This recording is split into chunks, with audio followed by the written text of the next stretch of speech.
প্রিয় দ্বাদশ শ্রেণীর ছাত্রছাত্রীবৃন্দ, আসসালামু আলাইকুম। আমি মোহাম্মদ আজিজুল হক, সহযোগী অধ্যাপক, গণিত বিভাগ, মাইলস্টোন কলেজ।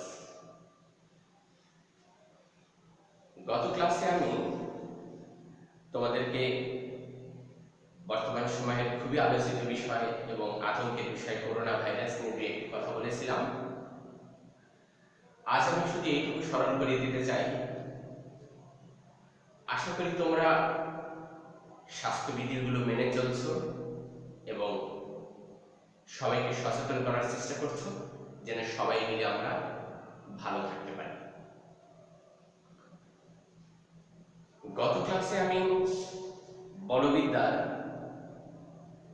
সরল রেখায় বস্তুর গতির সমীকরণ, ত্বরণ, মন্দন, বেগ, লব্ধি বেগ, আপেক্ষিক বেগ, বলের সমান্তরিক সূত্র এবং বলের সমান্তরিক সূত্রের কয়েকটা গুরুত্বপূর্ণ অনুসিদ্ধান্ত আমি বোঝানোর চেষ্টা করেছিলাম।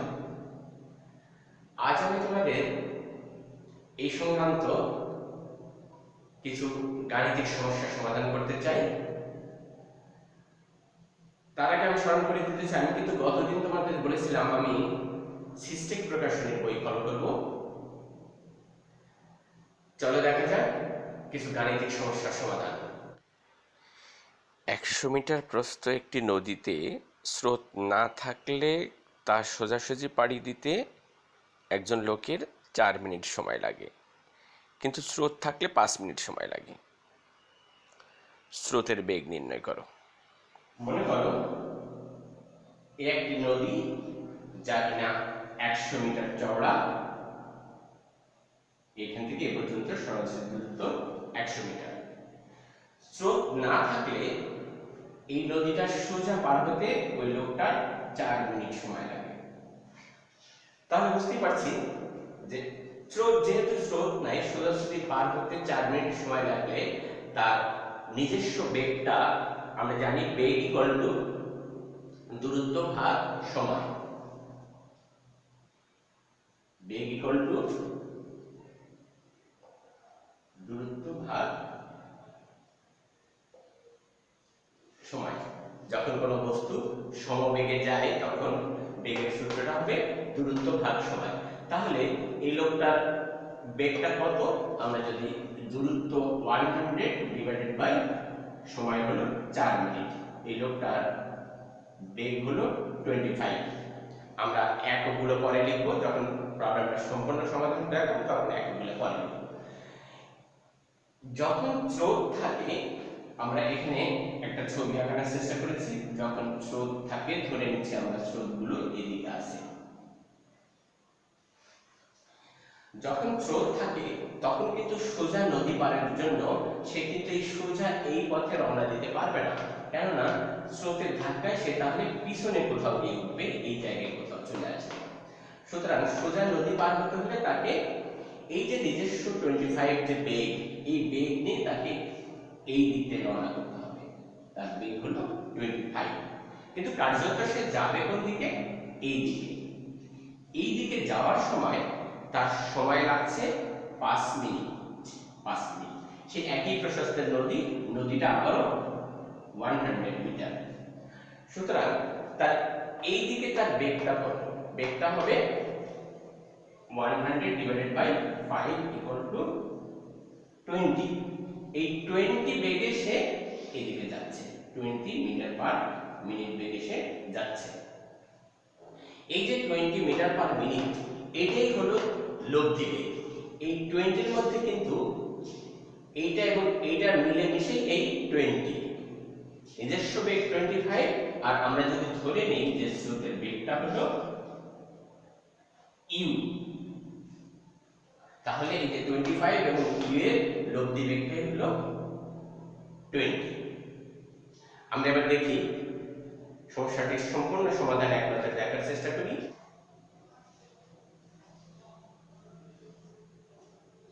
স্রোত না থাকলে এই 100 মিটার চওড়া নদী পার হতে 4 মিনিট সময় লাগে। সুতরাং লোকটার নিজস্ব বেগ 25। আমরা এই 25টাকে আমরা ভি ধরে নিলাম। আমাদের কাছে স্রোতের বেগ চাওয়া হয়েছে, আমরা ধরে নিলাম যে স্রোতের বেগটা ইউ। এই যে স্রোত এদিকে যাচ্ছে সেই বেগটা আমরা কি ধরে নিলাম, ইউ। আর লব্ধি বেগ আমরা আগে বের করেছি, লব্ধি বেগটা হলো 20, লব্ধি বেগের নাম রাখলাম ডাব্লিউ।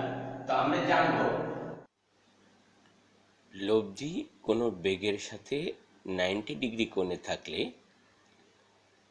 লব্ধি equal to over root of বড় বেগ স্কোয়ার মাইনাস ছোট বেগ স্কোয়ার।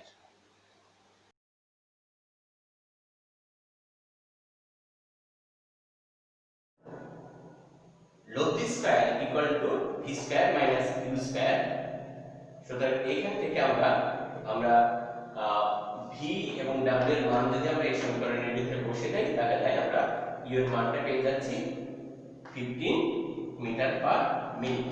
এখানে একটা কথা উল্লেখযোগ্য যে এই যে W square equal to V square minus U square দিব না U square minus V square দিব। আমি গত ক্লাসে বোঝানোর চেষ্টা করেছিলাম যে লব্ধি স্কয়ার ইকুয়াল টু বড় বেগ স্কয়ার মাইনাস ছোট বেগ স্কয়ার।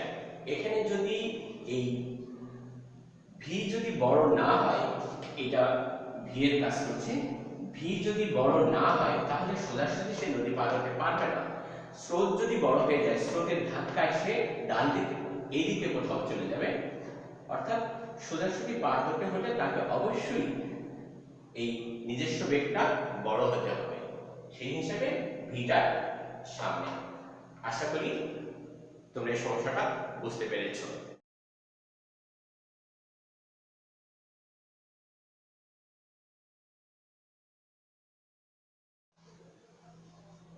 উদাহরণ 3, একটি নৌকা টি সময়ে একটি নদী সোজাসুজি পার হতে পারে।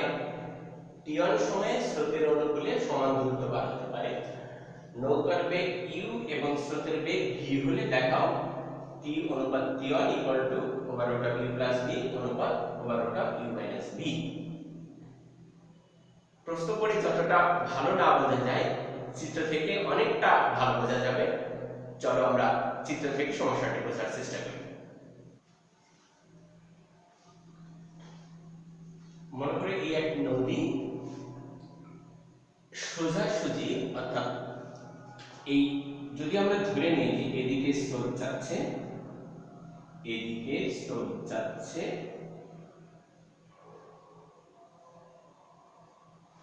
সোজাসুজি অর্থাৎ স্রোতের সাথে সে যদি 90 ডিগ্রি অ্যাঙ্গেলে নদী পার হতে চায়, সে কিন্তু সরাসরি সে এইদিকে সাঁতার দিতে পারবে না, কারণ স্রোতের ধাক্কায় তাহলে সে এইদিকে কোথাও গিয়ে পড়বে। সোজাসুজি নদী পার হতে হলে তাকে এই দিকটায় রওনা হতে হবে। প্রশ্নকর্তা বলে দিয়েছে যে স্রোতের বেগটা ভি এবং লোকটার নিজস্ব বেগ ইউ। আমরা ধরে নিলাম এই নদীর প্রশস্ততা হলো ডি। এই ডি পরিমাণ প্রশস্ত স্রোত থাকা অবস্থায় পার হতে তার টি সময় লাগে। এই ডি পরিমাণ প্রশস্ততা সে যদি অনুকূলে যায়, অনুকূলে তোমরা বুঝবে, অনুকূল অর্থাৎ যেদিকে স্রোত যাচ্ছে ওই দিকটা অনুকূল আর বিপরীত দিকটা প্রতিকূল। এই ডি পরিমাণ দূরত্ব সে যদি স্রোতের অনুকূলে যেতে চায়, অর্থাৎ এই পরিমাণ দূরত্ব, এটা হলো এখান থেকে এই পর্যন্ত ডি, সেই ডি পরিমাণ যাওয়ার জন্য এইদিকে তার সময় লাগে টি1। আমরা জানবো যে স্রোত যেদিকে যায় সেদিকে নৌকা চালালে তার লব্ধি বেগটা, এটাও কিন্তু লব্ধি বেগ, স্রোতের বেগ এবং নিজস্ব বেগ মিলেমিশে তার এই দিকটায় বেগ হলো ইউ প্লাস ভি। তাহলে সোজাসুজি নদী পার হওয়ার ক্ষেত্রে আমরা জানবো যে দূরত্ব ইকুয়াল টু বেগ, আমরা ধরে নিলাম লব্ধি বেগটা ডাব্লিউ, তাহলে দূরত্ব ইকুয়াল টু বেগ গুণন সময়। দূরত্ব ইকুয়াল টু বেগ গুণন সময়। এখান থেকে আমরা টি এর মানটা বের করে রাখি।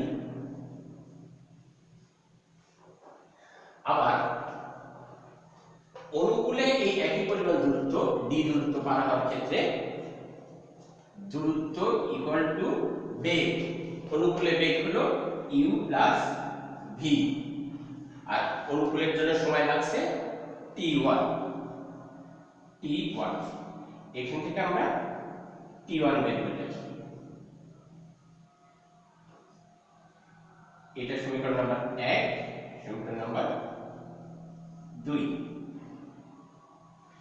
এখন আমরা সমীকরণ 1 এবং 2 যদি ভাগ করে দিই, আমরা প্রমাণের দিকে খেয়াল করলে বোঝা যাবে যে আমাদের কি করা দরকার। সমীকরণ 1 এবং 2 ভাগ করে আমরা পাই, সমীকরণ 1 ভাগ 2 করে আমরা পাই t ভাগ t1 ইকুয়াল টু, ওই মানগুলো যদি আমরা এখানে বসিয়ে দিই, t1 এবং t এবং t1 এর মান যদি আমরা বসিয়ে দিই, তাহলে আমরা ফাইনালি পাচ্ছি u plus v divided by over root of u square minus v square।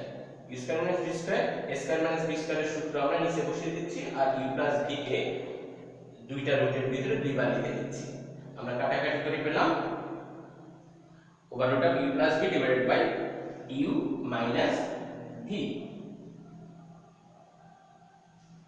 অর্থাৎ কিনা t over t1 equal to over root of u plus v over u minus v।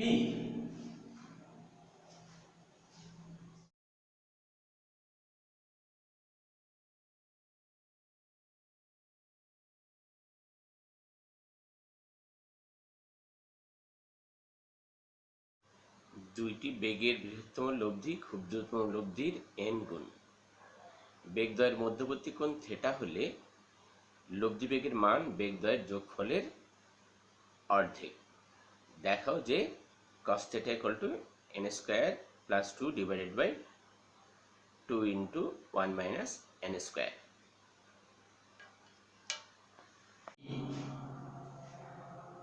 বৃহত্তম লব্ধি এবং ক্ষুদ্রতম লব্ধি বলতে আমরা কি বুঝবো?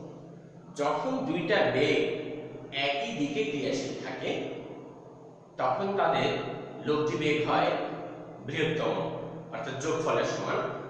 এরকম একটা বেগ u এদিকে ক্রিয়াশীল, ঠিক একই দিকে আরেকটা বেগ ক্রিয়াশীল v, তাহলে এই দুইটা বেগের লব্ধি হবে, দুইটা মিলেমিশে একসাথে লব্ধি হবে w equal to u plus v। এই ক্ষেত্রে আমরা শিখেছিলাম w কিন্তু ম্যাক্সিমাম অবস্থায় আছে, ম্যাক্সিমাম লব্ধি অর্থাৎ বৃহত্তম লব্ধি তাদের যোগফলের সমান। আর যদি বেগ দুটো পরস্পর বিপরীত দিকে ক্রিয়াশীল থাকে, একটা এই দিকে u, v এদিকে, এবং u যদি v এর চেয়ে বড় হয়, u is greater than v, সেক্ষেত্রে লব্ধি হবে বড় বলের দিক, বড় হলো u, u এর দিকে লব্ধি থাকবে, এখানে লব্ধি হবে w equal to u minus v। এখানে লব্ধি মিনিমাম, ক্ষুদ্রতম। একই দিকের ক্ষেত্রে প্লাস, বিপরীত দিকের ক্ষেত্রে মাইনাস। যদি একই দিকেও না হয়, আবার বিপরীত দিকেও যদি না হয়, যদি বেগদ্বয়ের মধ্যবর্তী কোণ যদি থিটা হয়, অর্থাৎ কিনা ধরো একটা বেগ এই দিকে আর একটা বেগ এই দিকে, তার মাঝখানে কোণ থিটা, একটা মনে করলাম এটা u, এটা v। এই মতো অবস্থায় প্রমাণ চেয়েছে cos θ equal to n square plus 2 divided by 2 into 1 minus n square। এখানে তিনটা কেস, একটা বৃহত্তম যা কিনা একই দিকে, আর একটা ক্ষুদ্রতম যা কিনা পরস্পর বিপরীত দিকে, আর একটা হলো বেগদ্বয়ের মধ্যবর্তী কোণ যদি থিটা হয়, তাহলে তৃতীয় কেস। আমি চেষ্টা করি গাণিতিকভাবে সমস্যাটি সমাধান করার জন্য।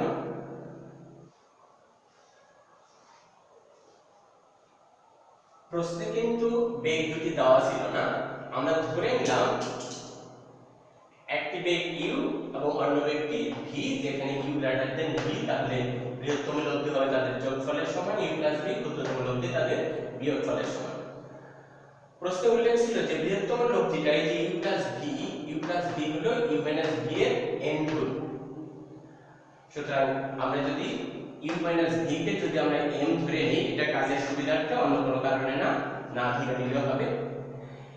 m ইকুয়াল টু যদি আমরা ইউ মাইনাস ভি ধরে নিই, তাহলে ইউ প্লাস ভি এর মান পাবো আমরা mn। এবং বেগ দুটো যখন থিটা কোণে থাকে তখন তাদের লব্ধি হলো যোগফলের অর্ধেক, বেগ দুটার যোগফলের অর্ধেক। সুতরাং u plus v by 2 equal to পাবো, এই মানটা যদি আমরা এখান থেকে নিয়ে নিই তাহলে এটার মান পাবো mn ডিভাইডেড বাই 2। এখন বেগের সামান্তরিক সূত্র যদি আমরা ব্যবহার করি, বেগের সামান্তরিক সূত্র ব্যবহার করে পাবো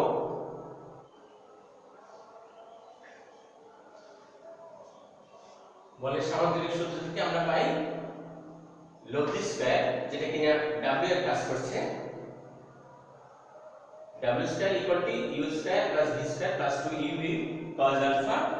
এখানে আমরা এই সমীকরণটাকে 2 দ্বারা গুণ করে পাই, 2 দ্বারা গুণ করছে, উভয় পক্ষে 2 দ্বারা গুণ করে পাওয়া গেছে 2। এখানে একটা 2 আসছে, এর সামনে একটা 2 আসছে, এখানে একটা 2 এসে এটা 4 হয়ে গেছে, 2 টু 4। আমরা জানবো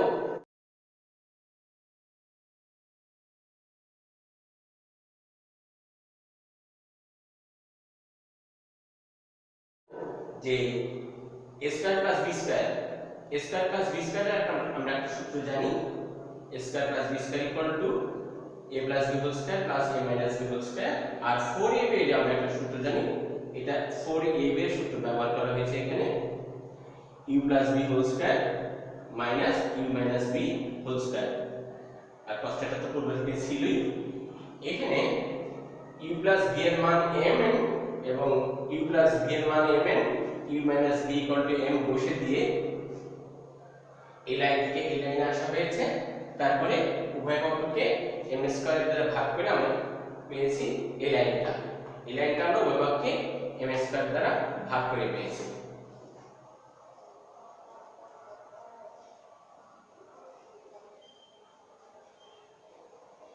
এই রাশিটাকে আমরা বাম পাশে নিয়ে আসলাম, এখানে একটা মাইনাস হবে,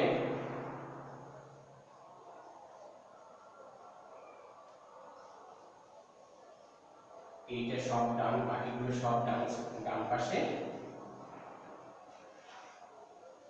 মাইনাস যদি আমরা এই ব্র্যাকেটের ভিতরে নিই 1 minus n square cos theta, আর এটা সরল করলে পাবো n square plus 2 divided by 2। এখান থেকে আমরা cos থিটার value n square plus 2 divided by 2 ইনটু 1 মাইনাস n স্কয়ার, এই 1 মাইনাস n স্কয়ারটা নিচে চলে গেল। এইটাই ছিল আজকে আমাদের প্রমাণের বিষয়। আশা করি তোমরা বুঝতে পেরেছো। যদি বুঝতে না পারো তারপরেও তাহলে আরেকবার রিভিউ করে দেখলে বুঝতে পারবে। না হলে তোমরা আমাদেরকে ফোন দিতে পারো, ক্লাস টিচারদেরকে ফোন দিলে আমরা সমস্যার